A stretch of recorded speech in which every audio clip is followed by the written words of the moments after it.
Pemirsa, Anda masih bersama kami dalam Berita Lampung. Bagi Anda yang baru bergabung, berikut berita pilihan hari ini.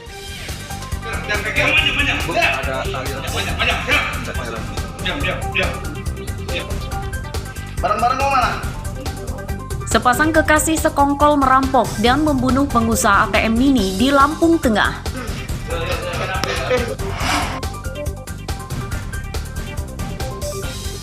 Seorang anggota gerombolan pencuri motor asal Lampung Timur ditangkap polisi Bandar Lampung.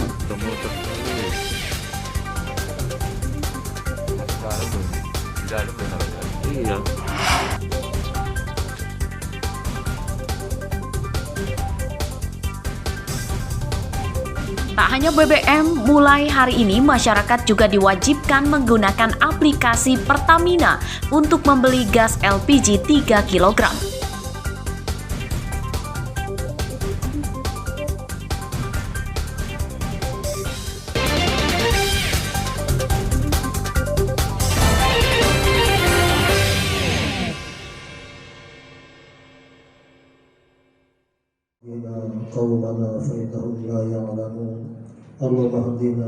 Setelah Bandar Lampung, giliran belasan anggota organisasi Khilafatul Muslimin di Lampung Selatan secara sukarela mengikuti ikrar kembali setia kepada Negara Kesatuan Republik Indonesia atau NKRI.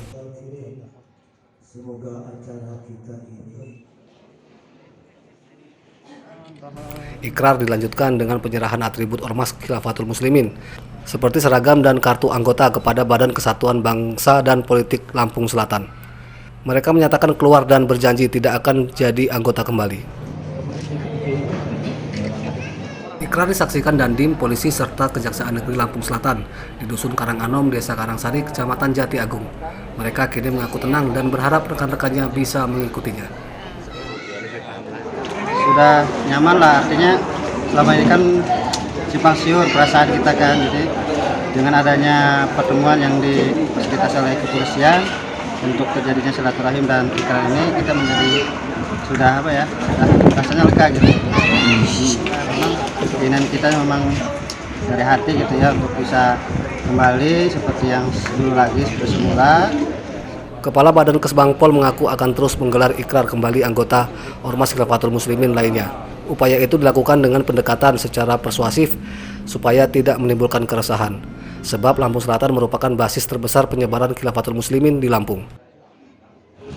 Ada komunikasi lagi, nah kita segera, walaupun mungkin bentuknya tidak seremoni, tapi yang jelas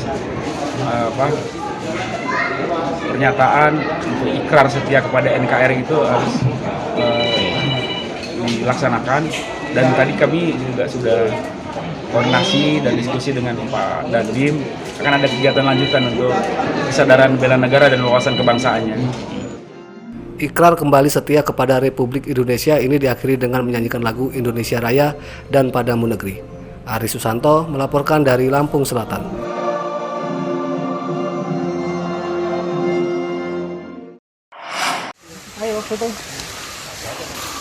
Merebaknya isu soal legalitas ganja untuk pengobatan di Indonesia kembali menguat. Hal itu mendapatkan tanggapan beragam dari masyarakat maupun organisasi profesi kedokteran. Salah satunya dari Ikatan Dokter Indonesia atau IDI Lampung. Wakil Ketua IDI Lampung, Boy Zahlul Zaidi, yang ditemui pada Kamis siang mengatakan masih perlu penelitian lebih lanjut tentang tanaman ganja yang digunakan sebagai bagian dari pengobatan medis. Menurutnya, hingga kini belum ada riset mengenai ganja dalam takaran tertentu bisa menjadi media terapi penyakit tertentu. Ganja mengandung zat adiktif golongan pertama dan proses pelegalannya membutuhkan waktu yang tidak sebentar serta penelitian yang mendalam. Nah, mengenai ganja, karena belum ada penelitian khususnya untuk penyakit-penyakit apa saja yang bisa diterapi dengan ganja dan sebagainya, itu belum, termasuk cerebral palsy yang katanya menurut Ibu Santi ini sudah dipakai di luar negeri sebagai terapi ganja untuk cerebral palsy. Nah, sementara di Indonesia kita belum mendapatkan kesimpulan itu, jadi kita tunggu sampai dengan ada kesimpulan mengenai apakah ganja ini memang bisa dipakai sebagai obat atau terapi atau tidak. Karena toh selama ini juga kita sudah ada terapi yang lain. Kita punya fenobarbital, dilantin, kita punya diazepam, nitrazepam, dan sebagainya. Jadi bukan berarti cerebral palsy itu tidak ada obatnya. Seperti diketahui, beberapa waktu lalu publik dihebohkan dengan kampanye seorang ibu yang meminta pelegalan ganja sebagai obat-obatan medis. Hal itu karena ganja dinilai mampu mengobati anaknya yang menderita cerebral palsy atau kelumpuhan otak. Jeffrey Arifin melaporkan dari Bandar Lampung.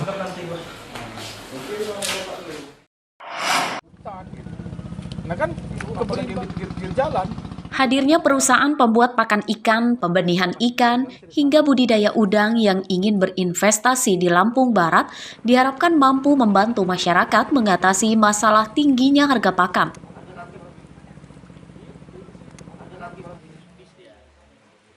Perusahaan itu rencananya akan berinvestasi di Danau Ranau di Kecamatan Lumbok, Seminung, Lampung Barat. Para peternak lokal yang sebelumnya sudah membudidayakan ikan menggunakan keramba apung meminta perusahaan tidak mematikan usaha mereka. Mereka meminta perusahaan bisa membangun sumber daya yang sudah ada dan memberi pelatihan budidaya ikan yang lebih baik. Perusahaan yang sudah berinvestasi diwanti tidak merusak lingkungan serta bisa meminimalisir pencemaran limbah ke danau.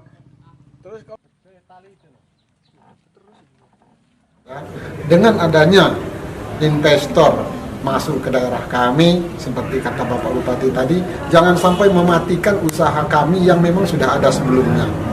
Justru kalau bisa sebaliknya, dengan adanya investor masuk ke daerah kami, otomatis ya, kalau bisa kami bisa ikut terangkat, terutama dari segi ekonomi dan kesejahteraan masyarakat. Pemerintah daerah berjanji perusahaan yang berinvestasi akan menyerap 90% tenaga penduduk setempat. Produksi ikan dari ratusan keramba apung yang akan dibangun di kawasan seluas 7 hektar diharapkan mencapai 30.000 ton per tahun. Ini harus menjadi bagian daripada sebuah perusahaan yang melakukan peningkatan kapasitas daripada petani lokal yang ada di Kabupaten Lampung Barat. Mungkin selama ini dari sistem pemberian pakan kita belum modern, mungkin nanti ke depan harus modern. Termasuk juga mengolah ikannya bagaimana caranya supaya harganya mungkin lebih baik. Pokoknya intinya kita tidak merugikan petani lokal, tetapi justru petani lokal lebih diberdayakan dan lebih ditingkatkan kapasitasnya. Kalau kapasitasnya sudah lebih maju, lebih cerdas, lebih pintar, tentu akan berdampak dengan penghasilan. Pemkab Lampung Barat menyebut perusahaan itu akan berinvestasi senilai 400 miliar rupiah.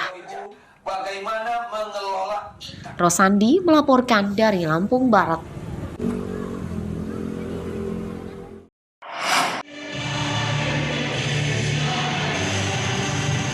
...227 anggota Kusin Ryu Karate Do Indonesia atau KKI Cabang Lampung Utara Kamis pagi mengikuti ujian kenaikan tingkat sekaligus menjaring atlet yang akan berlaga pada Pekan Olahraga Provinsi atau Porprov Lampung.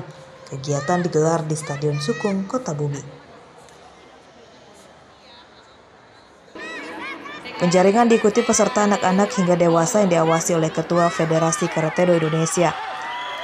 42 atlet yang lolos seleksi akan mengikuti Porprov Lampung yang rencananya digelar November 2022. Optimisme mereka tinggi untuk mengulang kembali kejayaan menjadi juara umum Porprov pada tahun 2017.